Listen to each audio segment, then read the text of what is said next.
Mtazamaji, ni kushukuru wewe kwa kuichagua Mlimani TV kama kituo chako namba moja cha kukupa elimu na kituo namba moja pia cha kukupa burudani ambayo imeambatana na elimu ndani yake. Mimi ni John Maganga, nakukaribisha katika Biashara sehemu ya kwanza, ikiwa ni kipengele cha pili cha Mlimani leo asubuhi, ambapo mwenzangu amekusomea kurasa za magazeti hapo dakika chache zilizopita. Sasa nataka tuzungumze hapa hii leo, na leo tutazungumza kidogo, tunajikita kidogo kwenye taaluma, lakini taaluma ambayo kwa namna moja au nyingine tunaishikiza na maendeleo ya taifa. Tunazungumza kuhusu uhasibu na ukaguzi, lakini tukijikita katika mada inasema uhasibu na ukaguzi, maendeleo ya uchumi na utawala bora. Tukiwa tunamaanisha kwamba maendeleo ya uchumi wa taifa, lakini pia utawala bora ndani ya taifa. Nimeketi naye hapa CPA Paul Bilabaye, ambaye yeye ni mwanachama wa chama cha accounting uhasibu Tanzania, lakini pia yeye ni associate accountant, wao wanajiita hivyo. Nadhani ni masuala ya taaluma hayo tutazungumza hapa mengi sana. CPA, kwa heshima, maana wahasibu wote ambao wamefika ngazi fulani lazima tuanze na CPA. CPA Paul Bilabaye, habari za wakati huu? Njema. Kwema kabisa. Kwema kabisa. Wanasemaje TAA? TAA kwema. Kwa tunaendelea kusukuma gurudumu la taifa. Na majukumu mengine nayo yanakwenda kwa sababu tuna wajibu mkubwa katika kusukuma maendeleo ya nchi hii. Kwa tunamshukuru Mungu. Mtazamaji, msingi wa mazungumzo yetu tunazungumza kwa mstakabali mpana kwamba mianya mingi ya ubadhirifu duniani, imenukuliwa inatokana na sekta hii ya uhasibu. Mfano, tukinukuu makaratasi ya Panama ambayo ni makaratasi ya masuala ya fedha ambayo yananukuliwa kama mianya yake ilianzia katika uhasibu, ndio maana yakawa wazi na yakionyesha ubadhirifu mkubwa sana duniani. Lakini ubadhirifu mwingine mwingi tu kwa hapa nchini labda hatujanukuu tu, lakini sitaki kusema hamna, kutokana na ripoti nyingi ambazo zinatolewa na wakaguzi, wakiwemo wakaguzi wa taasisi binafsi na wakiwemo wakaguzi wa serikali, wakaguzi wa nchi kwa ujumla. Labda kabla hatujajikita kwenye huu mjadala, tukizungumza nafasi ya uhasibu katika maendeleo ya uchumi na utawala bora, kuna watu wanatamani kujua uhasibu, hawajui uhasibu ni nini. CPA, tuanzie hapo kwanza. Kitu cha kwanza ni uhasibu ni taaluma. Ni taaluma, na taaluma yote ni taaluma, ni nyumbulifu kwa asilia yake. Na maana yake ni moja tu, kwamba hauwezi kuwa mhasibu bila maarifa, ujuzi na mila. Kwa maana ya kwamba nguzo zinazojenga taaluma ziko tatu: maarifa kwa maana ya knowledge, ujuzi kwa maana ya skills. Tofauti ya knowledge na skills ni kwamba skills zinapatikana kwa kufanya na sio kwa nadharia. Na tatu ni attitude, kwa maana ya taaluma yote na miko yake ya maadili.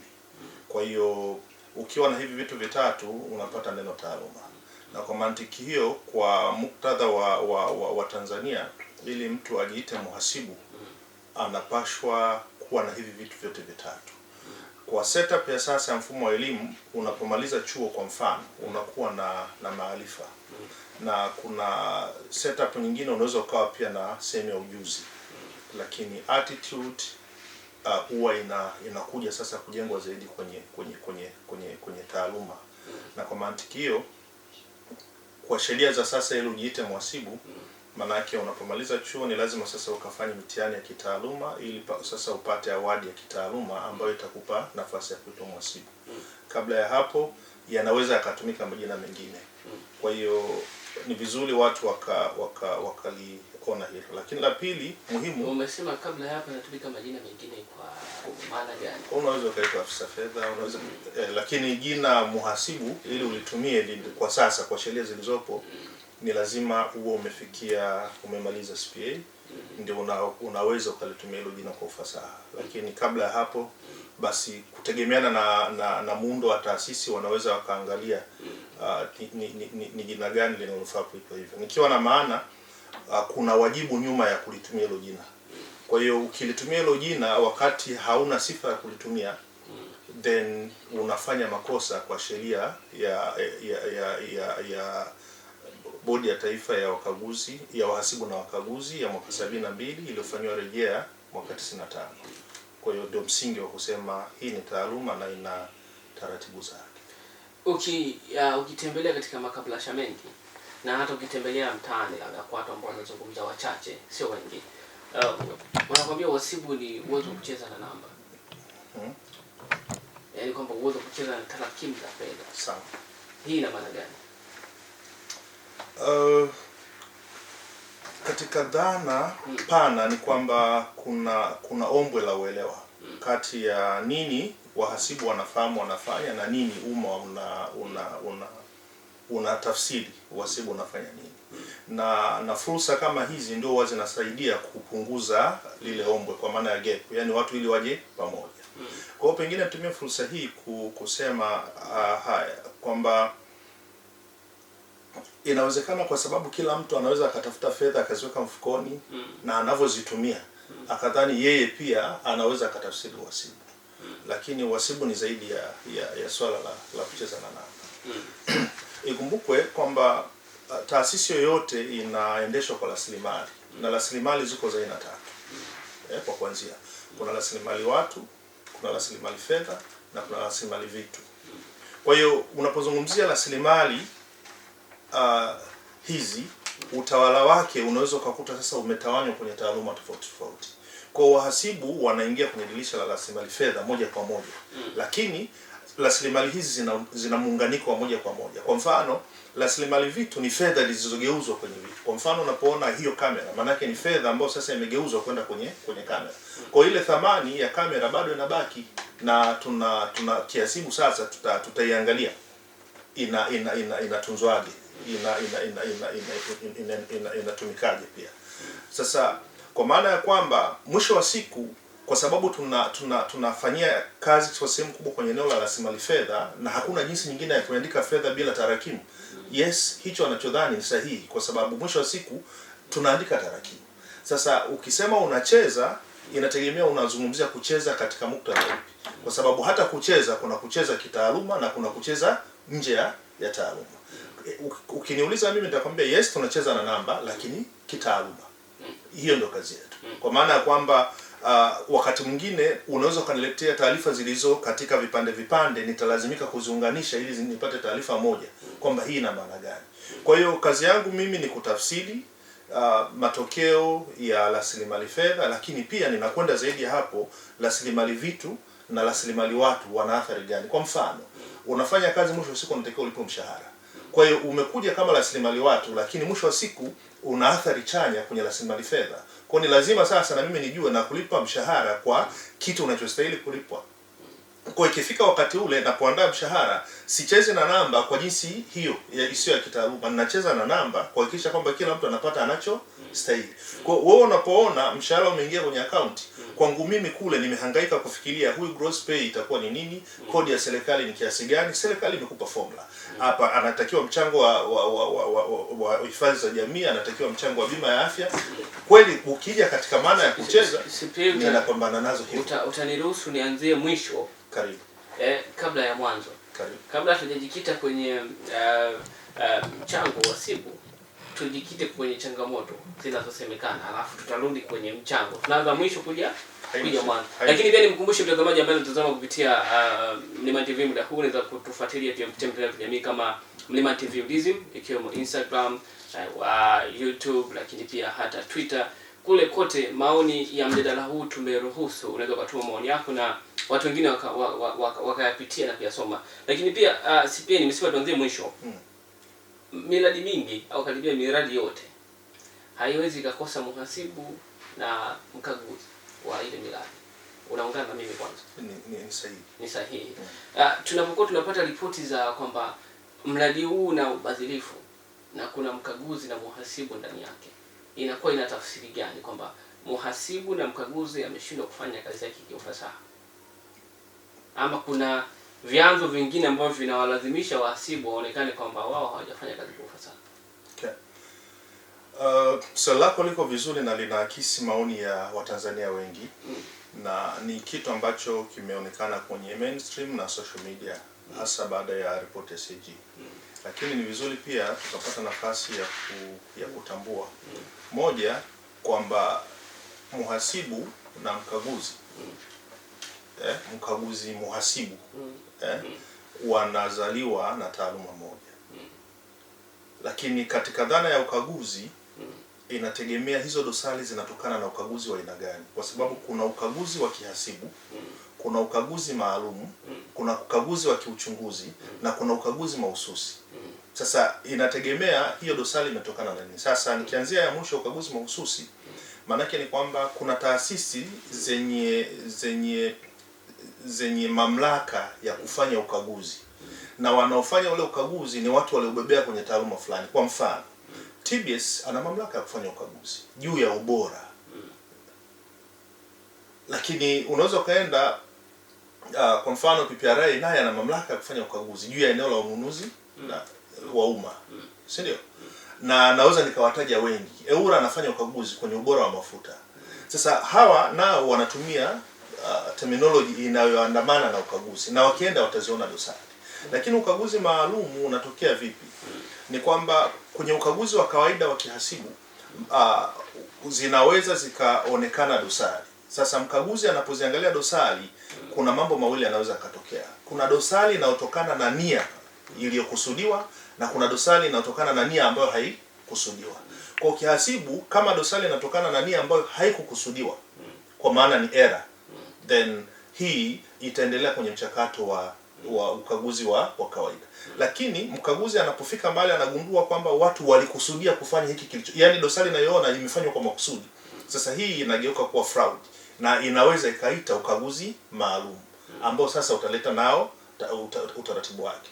Lakini kuna ukaguzi wa kiuchunguzi, kwa maana ya kwamba ukiangalia mamlaka ya PCCB ndio wana mamlaka wa kufanya ukaguzi wa kiuchunguzi kwa maana ya investigation, though na wahasibu at some extent wanaweza wakaufanya, lakini ukaguzi huu ni ukaguzi ambao unakusanya na ushahidi ambao unaweza ukatumika moja kwa moja mahakamani.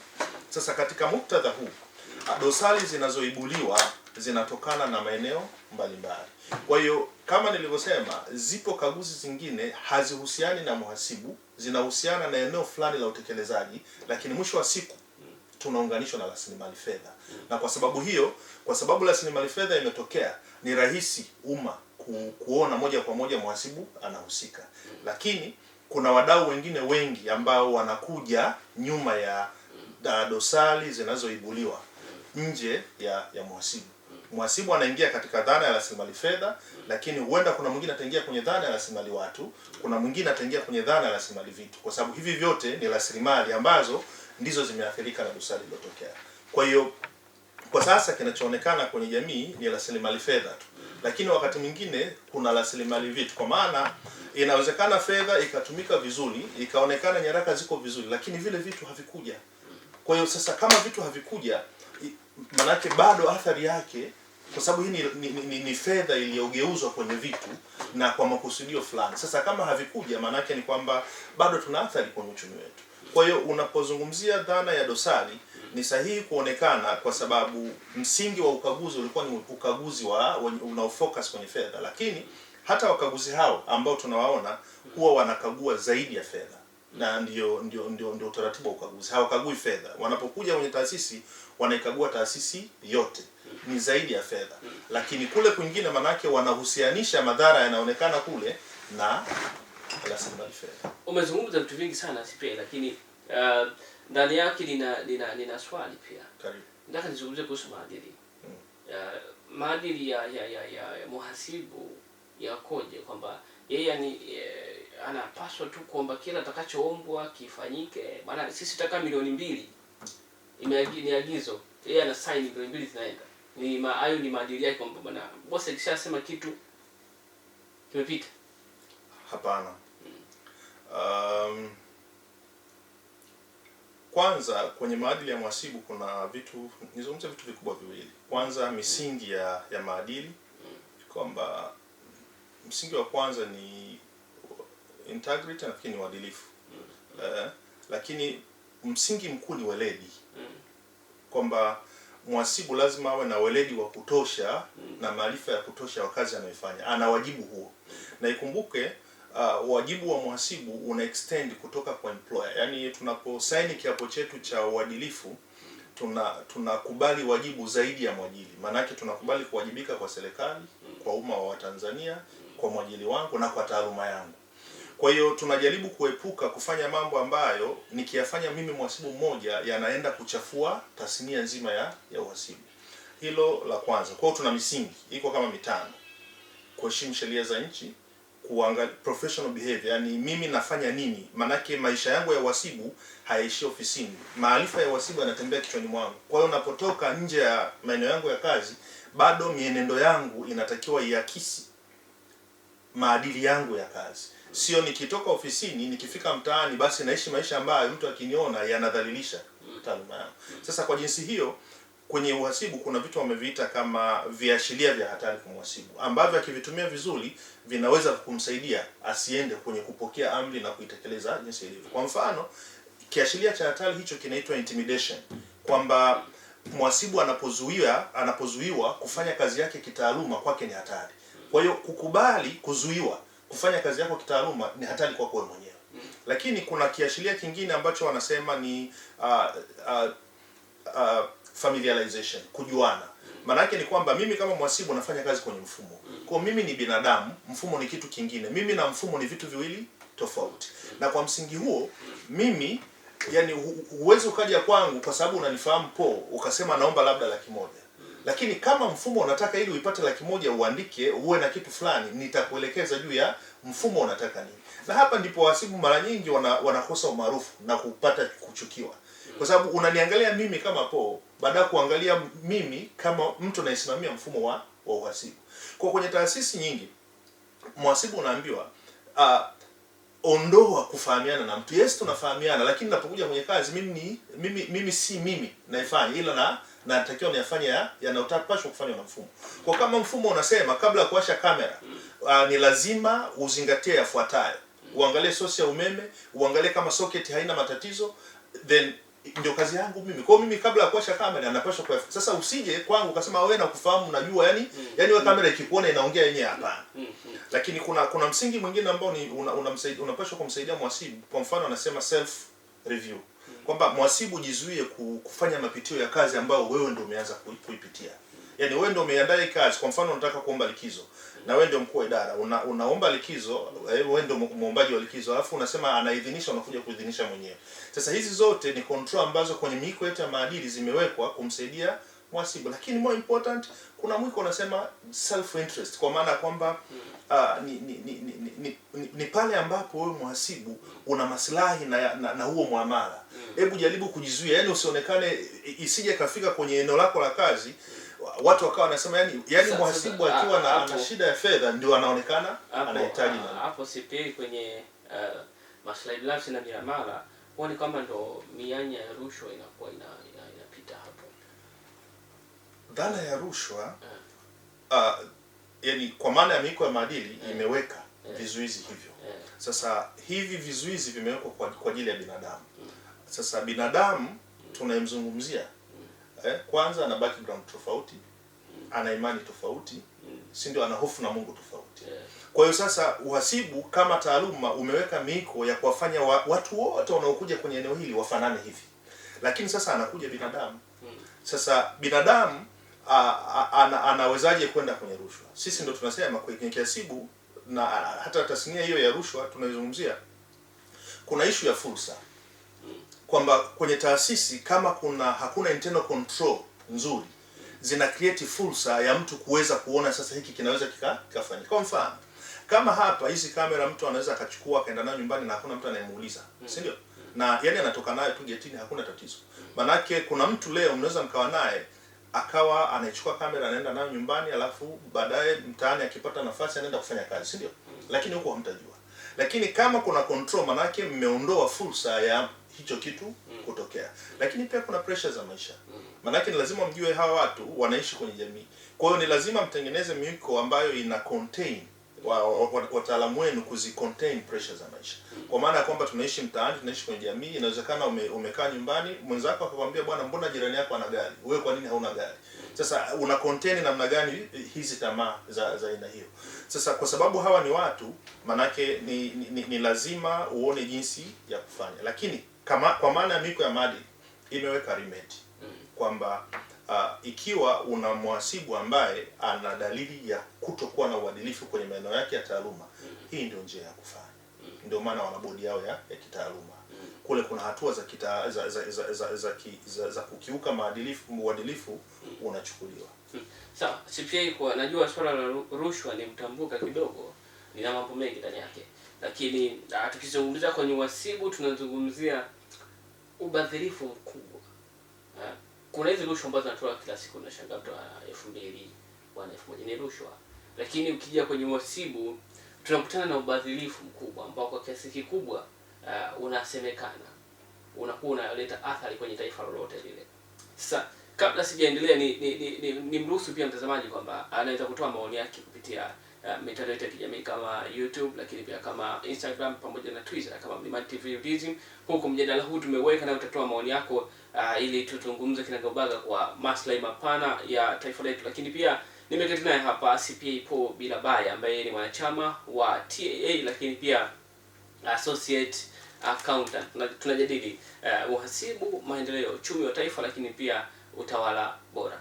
Twende kwenye maendeleo ya uchumi. Uhasibu kama uhasibu una mchango gani katika kuleta maendeleo ya taifa? Maendeleo ya taifa lolote yanategemea ni jinsi gani unavyotumia rasilimali ulizonazo. Nilisema awali kwa ufupi makundi makubwa matatu ya rasilimali. Kwa uhasibu tunaingia kwenye eneo la moja kwa moja la mawanda ya rasilimali fedha. Ndipo tunaonekana moja kwa moja, lakini kuna muunganiko mkubwa kati ya rasilimali fedha, rasilimali watu na rasilimali vitu. Lakini rasilimali vitu maanake ni generic. Ukienda ndani humo sasa kuna vitu vingi vinatokea hapo. Kwa msukumo wote wa maendeleo ya taifa ni unapopata muunganiko wa kuvibadilisha rasilimali vitu, kuongeza thamani ya rasilimali vitu, ili unapoongeza thamani maanake unazungumzia sasa rasilimali fedha. Kwa hiyo nafasi ya uhasibu katika eneo hili kwanza ni kuna kitu tunaita ni value creation, kuongeza thamani ya huduma ama bidhaa tunayoiuza. Tuna nafasi ya kwanza hiyo kama wahasibu. Ni jinsi gani tunaweza tukashauri taasisi zetu kuongeza thamani ya bidhaa ya huduma ama bidhaa au huduma tunayoitoa. Lakini la pili ni kwenye eneo la kucontrol sasa hayo mapato, kwa maana ya kwamba sisi ndio tuna wajibu wa kuhakikisha kwamba mapato yanayopatikana kwenye taasisi yanakusanywa na kutunzwa inavyotakiwa kutunzwa. Lakini eneo la tatu, unaweza ukakusanya lakini kama matumizi yako hayana udhibiti mzuri, mwisho wa siku unachokikusanya kinapotelea upande wa kutumia. Kwa maana yake ni kwamba mikakati ya kuweza kusaidia kutumia kwa utaratibu unaweza kuzingatia nini unakusanya moja, lakini pili unachokitumia kiweze kukidhi kuendelea kuzalisha na kutoa vipaumbele kwa matumizi kwenye maeneo ambayo yanazalisha kwanza. Ni taaluma ambayo sasa tunategemea kupata hiyo huduma kutoka kwa mhasibu kwenye maeneo mengi. Yeah. Tuzungumze kuhusu utawala bora. Utawala bora ni kwa maana kwamba kwenye ripoti nyingi ambazo zinatolewa, sana ripoti za kaguzi mkuu wa serikali, zinaonyesha kwamba kuna taarifa ambazo sio za kuaminika zinatolewa. Hizi taarifa ambazo zinaweza kusababisha masuala ya utawala hapa katikati kuwe na mvurugano, kwamba yupi ni yupi ambaye anasababisha kipi ni kipi. Sasa tuanze kwanza na taarifa za kuaminika, kwamba mhasibu, kitendo cha mhasibu kutoa taarifa ambazo si za kuaminika. Chanzo hapa, turejee kwenye chanzo, ili hata kama kuna mhasibu ambaye anatazama hapa ajue kabisa kwamba nikishaona hichi kitu ni tayari ni dalili za mimi kunipeleka kwenda kuhamisha umma mzima. Kwa dhana ya utawala bora, manake unaiona dhana ya rasilimali watu inaingia sasa kuunganika na eneo la rasilimali fedha. Kwa tunakutana sasa na rasilimali watu ambao ndio wenye taarifa, ambazo taarifa hizi ndizo zinazopelekea kufanya matumizi ama kupata mapato. Na kwa hiyo kama taarifa haiaminiki, manake kuna vitu viwili: either hii taarifa iliyokuja kupelekea kukusanya ama kutumia fedha ndio ilikuwa chanzo cha shida. Na kwa hiyo kuna muunganiko wa hivi vitu viwili. Kuna wakati ni ngumu kuweka mstari kwamba ni wapi inakuwa ni kesi ya kuku na yai. Lakini kitu cha muhimu hapa kuongelea kwa maana ya dhana ya utawala bora, utagundua kwamba setup ya uhasibu wenyewe ina address hiyo dhana ya utawala bora, kwa maana ya kwamba mhasibu na mkaguzi wanatoka familia moja, lakini anayekuja kumkagua mhasibu ni mkaguzi, na anakuja kumkagua ili kutoa jina la kitaalamu wanasema assurance kwa umma kwamba hawa watu wamefuata utaratibu. Na hapa ikumbukwe kuna tofauti kati ya dosari za kihasibu na hilo neno ambalo umelitumia la ubadhirifu. Kimsingi lugha ya mawasiliano kati ya mkaguzi na mkaguliwa wanasema ni lugha ya kuwa na hoja za kiukaguzi, na madhumuni ya hoja ya kiukaguzi ni kukuonyesha maeneo ambayo unapaswa kuboresha katika utendaji wako. Na kwa msingi huo kwa wahasibu hoja ni afya, kwa sababu amekuja mtu mwingine ambaye hayuko hapo, amegundua kwamba ukifanya 1 2 3 unaboresha utaratibu wako wa kazi. Ni bahati mbaya sasa inakuja dhana hoja inaonekana kama ni dhambi. Lakini asilia kwa maana ya taaluma yetu hoja ni afya. Lakini ubadhirifu sio afya. Sasa hapa ni vitu viwili. Kwa hiyo hoja inaweza ikawa ni hoja ya kuboresha utendaji wa kazi. Labda sipendi kukatisha, lakini pia utaendelea hapo. Yeah. Nitoe mfano hai ili tuende sawa. Inakumbukwa miaka kadhaa nyuma waziri mkuu alitaka kukagua milango ya shule moja Singida. Akakuta ile milango imepewa bei tofauti. Vitasa ni tofauti na bei ambayo imeandikwa ni tofauti. Ambapo alikuwa anajibu ni mnunuzi mkuu wa mkoa. Ndio. Sasa swali langu la msingi ni kwamba mwenye makosa sio kwamba yule ni mhasibu anayetoa zile fedha bila kuuliza kwamba hizi fedha ni hapa. Okay. Kwenye chanzo hapa. Sasa katika muktadha wa sekta ya umma na katika nguzo mojawapo ya miongozo ya uadilifu ya mhasibu ni kufuata sheria. Dhana ile mhasibu kisheria hayupo. Nikiwa na maana kwamba kilichokuwa kinazungumziwa pale ni zao la ununuzi ambapo lina sheria mama. Soma sheria yote ya ununuzi wa umma. Hakuna sehemu ambayo inampa wajibu wa moja kwa moja mhasibu. Na kwa mantiki hiyo mwenye wajibu kwenye sheria ya ununuzi wa umma ni idara tumizi. Na ukienda kuchukua majukumu ya idara tumizi, kuna jukumu mahususi ambalo amepewa idara tumizi kucertify payment zinazolipwa kwa wazabuni. Kwa maana yake ni kwamba mwenye wajibu wa msingi ni idara tumizi ambaye amepewa majukumu makubwa matano, kwamba yeye ndo anaanzisha mchakato, pili yeye ndo anatakiwa ajue anataka kununua nini kwa kufanya kwa nani, lakini atashirikishwa kwenye tathmini ili aone wanapofanya tathmini alichokusudia ndicho anashirikishwa kwenye kupokea, na amepewa jukumu la kusimamia utekelezaji wa mkataba, na mwisho ndo akaambiwa wewe ndo utaidhinisha mzabuni alipwe ama asilipwe. Katika muktadha huo, katika setup ya public service pale mhasibu kumwona.